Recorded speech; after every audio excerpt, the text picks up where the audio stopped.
Coronavirus. La cérémonie solennelle pour un dernier hommage à son endroit ne s'est déroulée qu'en présence du président de la République, des membres de la famille et des habitants de la ville de Nsujini. Reportage de Salima Liratsiraka, récit de Fatima Ahmada.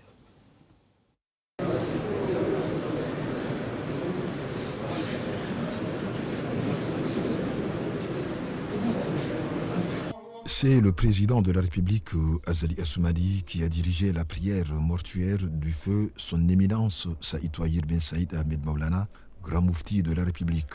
En temps normal, la ville de Nsujini devait grouiller de monde ce jeudi pour un dernier hommage à cette haute personnalité religieuse. Mais par respect aux mesures de prévention prises contre le Covid-19, le chef de l'État, la famille du défunt et les habitants de Nsujini, eux seuls étaient autorisés à assister à l'enterrement de cette grande figure emblématique du pays. Oui, le grand moufti vient de nous quitter. Nous venons de procéder à la cérémonie d'enterrement. Nous avons perdu un grand homme, un homme qui a porté la parole divine pendant plus de 54 ans. Un homme qui, depuis les années 66, a sillonné tous les villages et toutes les régions des Comores pour prêcher, pour porter la parole de Dieu. Aujourd'hui, il vient de nous quitter, c'est tout le monde qui est endeuillé. C'est tous les Comores qui viennent de perdre un de ses grands-fils. C'est les Comores qui viennent de perdre un des grands maîtres religieux. Que Dieu le bénisse là où il est actuellement. Pour la classe intellectuelle de la place, le grand moufti est un homme de savoir qui n'a jamais cessé de se ressourcer pour mieux accomplir son devoir.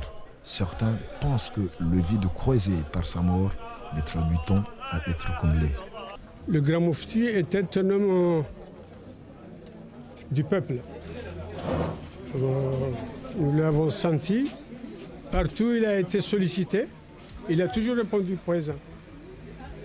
De par son âge, mais c'est quelqu'un qui prenait son temps, matin, soir, pour répondre à ses invitations et pour bien porter la parole de Dieu.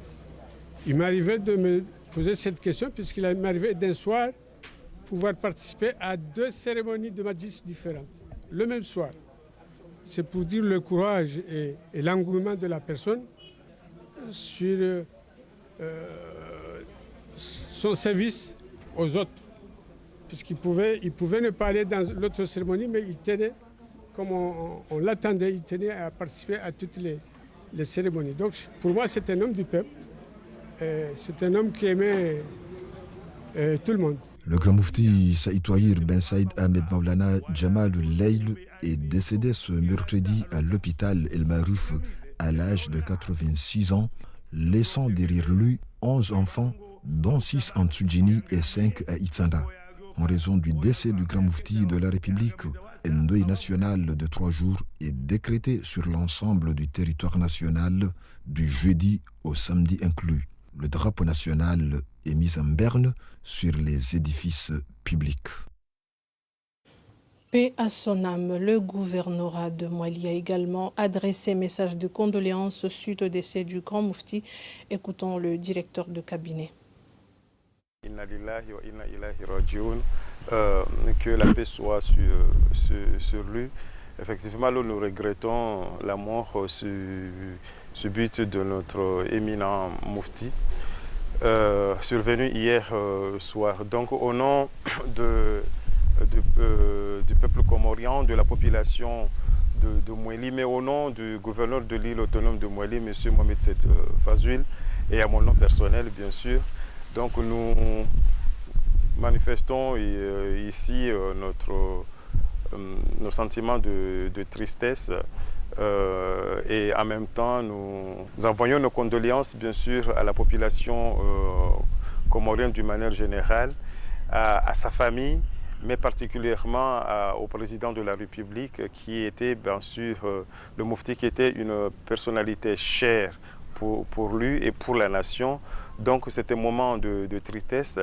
Il est de notre devoir en tant qu'exécutif de Mouéli de manifester et de présenter en même temps nos condoléances les plus attristées à l'endroit de sa famille et du peuple comorien. Donc nous disons que voilà, la République a perdu un cher, une haute personnalité, par son éminence, par sa sagesse. Donc c'est les Comoriens voilà, qui pleurent, mais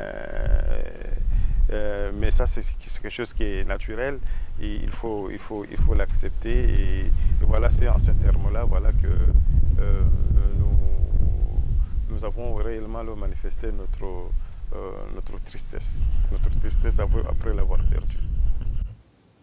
Ce n'est pas seulement sa famille, ce sont tous les Comoriens qui pleurent la perte d'un ingénieux pédagogue. Certains ont tenu à s'exprimer pour présenter les condoléances à sa famille. Après l'enterrement ce jeudi, nous avons recueilli quelques réactions. Des funérailles nationales, parce qu'il s'agit de là où il a commencé ses études, à Ouganda et à l'Égypte. Mais grâce à cette pandémie, on n'a pas pu lui rendre l'hommage dont il était nécessaire à le faire. La population comorienne est frappée par la disparition de M. Moufti. Donc je prends cette tristesse, j'exprime ma tristesse, surtout que je ne peux pas me présenter sur les obsèques ou bien je ne peux pas me présenter au sein de la famille de Moufti pour présenter mes condoléances, mais je présente mes condoléances à la famille et à la population comorienne. Mes condoléances au peuple comorien qui ont perdu une grande figure de notre religion. J'appelle à tout le monde de bien comprendre et de connaître que la disparition de notre Moufti, c'est une perte fatale des grands piliers de la religion au sein de notre pays. Né en Tsoudjini, Saïd Touahir a fait ses études à Zanzibar. Il a par la suite obtenu une bourse d'études de l'université musulmane Al-Azhar Sharif basée au Caire en Égypte. On se souviendra sans doute de ses interventions dans les cérémonies religieuses et dans les mosquées pendant le mois de Ramadan. Mohamed Mwini Ali revient sur la biographie du grand Moufti. Watukufu wahemasiwa ya hatu ya Komoro, Mwenyezi Mungu yageu ya hifadhi no wadewunu insha Allahu ta'ala. Nyonti pia mwishia ye amri ya raisi daula ya ukaya ina msanganyo wa dini uzili hana. Abora jamaa raguma zizili hana. Natif de Nsujini, Saïd Touahir Ben Saïd Ahmed Maulana est né en 1934 et a fait une grande partie de sa scolarité à Zanzibar auprès de son oncle. Il a tout de suite intégré l'Académie musulmane de Zanzibar avant de partir pour la prestigieuse université Al-Azhar Al-Sharif du Caire en Égypte. Là-bas, il obtiendra un magistère en droit islamique. De retour aux Comores, le regretté Saïd Touahir Ben Saïd Ahmed Maulana enseigna l'arabe au lycée Saïd Mohamed Cheikh de Moroni avant d'intégrer le tribunal de grande instance de Moroni comme conseiller en droit islamique. Le regretté fut membre du conseil des ulémas avant d'être nommé grand moufti de la République en 1998 par le président Mohamed Taki Abdul Karim, poste qu'il occupa jusqu'à ce mercredi 8 avril 2020. Paix à son âme. À noter que le grand moufti n'a pas cessé de sensibiliser la population pour qu'elle respecte les mesures de prévention contre le coronavirus. Des agents de l'AND, de la police nationale et de la sécurité civile se sont mobilisés pour veiller au respect des mesures de prévention. Parmi ces mesures, il y a l'interdiction de la circulation des personnes par voie maritime entre les îles, la suspension des prières collectives ainsi que l'interdiction des manifestations pouvant rassembler plus de 20 personnes. Nos confrères de ORT Senzouani nous proposent un reportage commenté par Hania Amadi. Nous sommes en charge en fait du comité chargé de la sécurité. Donc le principe en fait de notre déplacement ici dans l'île en fait d'Anjouan, c'est de voir en fait sur le terrain parce que ce travail a déjà été initié et il a apporté beaucoup de résultats. C'est pour venir en fait sur le terrain pour nous enquérir en fait de la situation et voir surtout par quel en fait procédé, par quelle manière nous pouvons renforcer, nous pouvons améliorer le dispositif qui est déjà en place et qui donne en fait d'excellents résultats. Le directeur général de la sécurité civile a rappelé les mesures à prendre pour qu'on puisse barrer la route à cette épidémie qui est à 70 km de l'île d'Anjouan, une plaque tournante à travers Anjouan-Mayotte et Mayotte-Anjouan. C'est le respect en fait de ces règles qui nous permettra en fait d'échapper en fait à cette en fait pandémie. Je pense que nos frères et sœurs de Mayotte ont compris la nécessité en fait de rester là où en fait ils sont et je pense que ça se passe en fait très bien. Mais pourquoi nous sommes ici? Parce qu'il y a toujours en fait des récalcitrants, des gens qui veulent qui ne veulent pas respecter le règlement, les lois. Pour gagner ce combat, la population doit s'intégrer davantage. Le travail que nous faisons en fait aujourd'hui ne peut pas porter des résultats si nous n'avons pas l'appui, l'assistance, l'aide en fait de la population. Et nous comptons beaucoup en fait sur cette population pour gagner en fait cette guerre.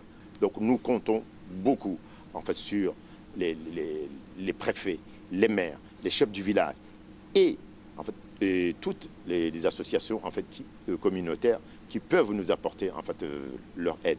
Nous comptons en fait beaucoup d'ailleurs en fait sur vous, en fait les journalistes, les radios, pour expliquer à la population que la population doit absolument respecter les différentes prescriptions, les différents règlements qui sont édictés en fait par le gouvernement, parce que c'est dans notre intérêt. La réussite de la mission de sécurisation des opérations relatives à la préparation de lutte contre le Covid-19 dans l'île d'Anjouan repose entièrement sur la bonne coordination entre le poste de commandement et les forces déployées sur le terrain dans le respect strict des ordres.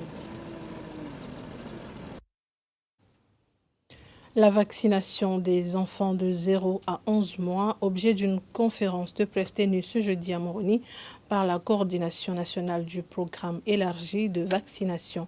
Reportage de Hamida Achatamadi et Ahmed Nassor. C'était une opportunité pour les responsables en charge de la vaccination de sensibiliser l'opinion publique sur le sujet en question. À en croire les conférenciers, aucun vaccin contre le Covid-19 ne se trouve ni dans le pays ni ailleurs à l'heure où nous en sommes. On s'est réunis ici pour échanger avec vous en tant que médias sur le sujet des rumeurs de la vaccination et montrer l'importance de la vaccination parce qu'au niveau mondial, il n'y a pas de vaccin de coronavirus. Et même, je peux témoigner aux Comores, on n'a pas de vaccin de coronavirus. On a seulement les vaccins de routine. Et nos vaccins, on a 2 cibles à vacciner, c'est de 0 à 11 mois et les femmes enceintes. Notons que dès la naissance, un enfant a besoin d'être vacciné. Cette vaccination commence de 0 à 11 mois pour éviter des maladies telles que la poliomyélite, la tétanos néonatale et maternelle, la rougeole, la tuberculose et l'hépatite B. Et contrairement aux rumeurs véhiculées, ces vaccins ne sont pas des poisons, mais plutôt un traitement pour les enfants.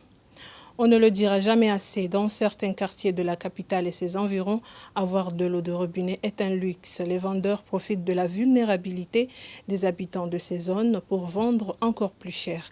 Les 20 litres passent de 200 à 250 francs. Reportage de Sofia Hassan et Ahmed Nassor. Dans la capitale Moroni, l'eau est devenue une perle rare. Se procurer de cet élément primordial à la vie est devenu le parcours d'un combattant. Un jerrycan de 20 litres passe de 200 à 250 francs, une situation qui n'arrange pas la population. Selon le directeur technique de la SONED, ces vendeurs abusent vu que le mètre cube d'eau coûte seulement 1500 francs. Les gens qui vendent l'eau, vraiment ils le vendent trop cher. Parce que nous, la SONED, on leur vend en raison de 1000 litres pour une raison de 1500 francs. Donc eux, ils vendent un bidon pour 200 francs ou 200. Parfois, on entend qu'il y a même 250 francs. Donc là, ça c'est pas normal. Ça c'est plus cher. Nous, on facilite. On leur facilite pour qu'eux aussi facilitent à la population. Mais c'est au contraire. Actuellement, ils profitent pour flamber le bidon d'eau. La SONED avait fait appel à la population de différents quartiers à déterminer des citernes dont elle dispose pour leur venir en aide. Malheureusement, aucun représentant des quartiers ne s'est présenté. Pour faciliter la population, la SONED a mis en marche des groupes électrogènes pour pouvoir approvisionner la population en eau, source de vie.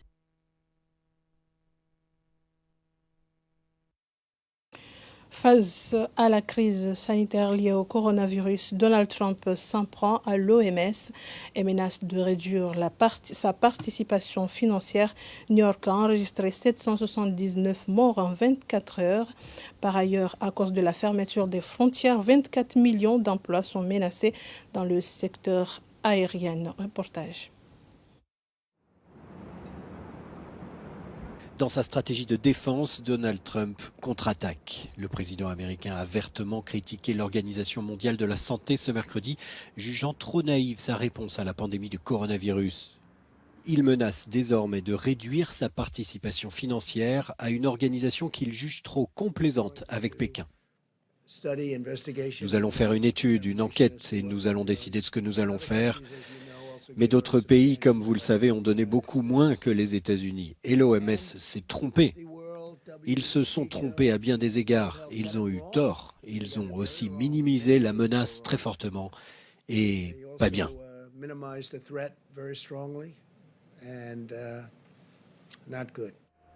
En cette période de campagne électorale qui a vu d'ailleurs Bernie Sanders se retirer au profit de Joe Biden, l'administration Trump est tous les jours fustigée par les démocrates.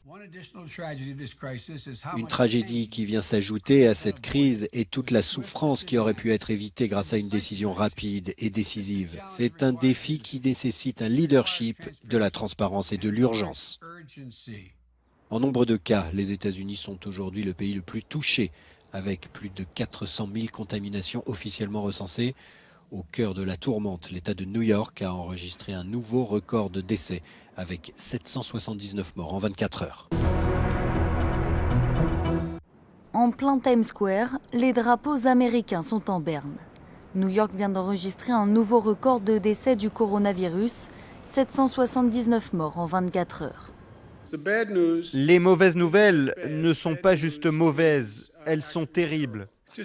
Pour donner un ordre d'idée, lors du 11 septembre, 2553 vies ont été perdues. Dans cette crise, nous avons perdu 6268 New-Yorkais. L'État de New York constitue de loin le principal foyer de l'épidémie américaine. Pour faire face à l'afflux de malades, cet hôpital temporaire de 350 lits a été construit à l'intérieur d'un centre de tennis. Cet ambulancier travaille depuis 30 ans aux urgences de la ville. Il n'a jamais assisté à une telle crise. It's very, very hard because, like you say, we don't know if today is the day that I'm going to contract this virus or not. Our fear is that we know that it's not if we're going to get it, it's when. Point positif, la progression de la pandémie semble désormais se stabiliser. Les activités du quotidien se poursuivent. Devant ce supermarché plébiscité par la communauté juive new-yorkaise, se déroule un balai incessant de livreurs. Ils viennent chercher des commandes de nourriture alors que démarre la fête de Pessah, la Pâque juive, en pleine épidémie. Pour beaucoup donc, les repas de cet événement religieux se déroulent via Internet et les réseaux sociaux. Entre restrictions de voyage et fermeture de frontières, les compagnies aériennes du monde entier sont clouées au sol par l'épidémie de coronavirus. 25 millions d'emplois à travers le monde sont directement menacés par l'arrêt du trafic aérien. Rien qu'en Europe, près de 6 millions d'emplois sont en danger, et pas seulement au sein des compagnies. Airbus a annoncé ce mercredi devoir réduire d'un tiers sa cadence de production d'avions. La veille, c'est la Lufthansa qui décidait de stopper l'activité de sa filiale Germanwings et d'alléger sa flotte d'une trentaine d'appareils. Le groupe indique ne pas s'attendre à un retour à la normale du trafic, même après la levée des restrictions de voyage, qui ne devraient pas arriver avant des mois.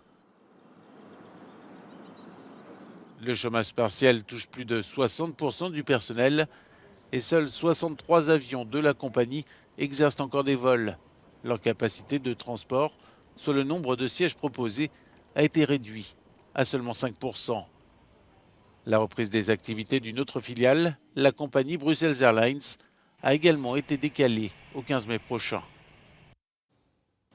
En Afrique du Sud, la ministre de la Communication a été suspendue pour 2 mois sans salaire pour non-respect des mesures de confinement. Les Nigérians sont aussi en confinement et quant au Sénégal, les autorités sanitaires approuvent l'utilisation de l'hydroxychloroquine. Reportage Euronews et France 24. Des villes entières aux rues désertes. Face à l'épidémie grandissante de Covid-19, l'Afrique du Sud s'est elle aussi confinée. Même scénario au Nigeria, à Lagos, mégapole de 20 millions d'habitants. Mais à l'échelle du continent africain, le confinement pourrait ne pas suffire à endiguer l'épidémie. Les règles de distanciation sociale ne sont pas respectées partout et les structures de santé restent largement insuffisantes. Alors certains pays misent sur une molécule bien connue. Au Sénégal, les autorités sanitaires ont approuvé l'utilisation d'hydroxychloroquine pour soigner les malades. Selon ce professeur sénégalais, les patients guériraient plus vite. Les patients sous traitement tels que l'hydroxychloroquine guérissent plus vite. Nous l'avons constaté. Mais comme j'ai eu à le dire, en matière de science, la constatation seule ne suffit pas. Il faut faire des recherches poussées. En Afrique, la chloroquine est surtout utilisée dans le traitement contre le paludisme. Mais ses effets secondaires potentiellement dangereux inquiètent une partie du corps médical. De Dakar à Yaoundé, c'est désormais la chasse à la molécule miracle. Avec, comme ici dans cette pharmacie au Gabon, le risque de voir des clients faire de l'automédication. La majorité de nos patients viennent vers nous pour nous demander de la chloroquine, pour en mettre en stock au cas où quelqu'un de leur famille a le corona, ils vont déjà anticiper. Mais il faut aussi bien qu'on les explique que ce n'est pas comme ça que ça se passe. Pour certains pays, l'enjeu est de réussir à produire en masse le précieux médicament, comme ici en France. Le Sénégal ou encore l'Afrique du Sud ont lancé des messages en ce sens, mais les matières premières pourraient manquer du fait de leur provenance en Inde et en Chine, deux régions touchées elles aussi par le coronavirus. L'affaire continue à faire grand bruit ici en Afrique du Sud. Il s'agit de la ministre de la Communication, Stella Ndabeni Abrahams, qui en fait était allée chercher des masques et des gants pour un groupe d'étudiants et qui s'est arrêtée chez un ami, un ex-député de l'ANC qui déjeunait en famille. Ils ont déjeuné ensemble, ils ont pris une photo, ils l'ont mise sur Instagram et ça a choqué l'opinion publique. Les Sud-Africains considèrent que la ministre aurait dû donner l'exemple. Personne, en raison du confinement, ne peut aller déjeuner chez la famille ou chez des amis ici en Afrique du Sud. Alors le président Cyril Ramaphosa l'a convoquée, il a décidé de la suspendre de ses fonctions pendant 2 mois et lui a demandé même de faire des excuses à la nation. On ne badine pas avec le confinement et la police d'ailleurs scrute tous les réseaux sociaux. Un homme de 55 ans a été arrêté hier. Il avait fait une vidéo dans laquelle il expliquait que les tests étaient contaminés. Il sera inculpé et jugé pour fake news, il risque de la prison. Zéro tolérance sur les réseaux sociaux, le confinement ici est total et il sera total jusqu'au 16 avril. La suspension de cette ministre sud-africaine prouve que personne n'est au-dessus de la loi et la nation arc-en-ciel respecte ce principe. Par ailleurs, les fake news deviennent à la limite un crime. Merci d'avoir été au rendez-vous pour cette édition sur RTC. Bonne suite de programme.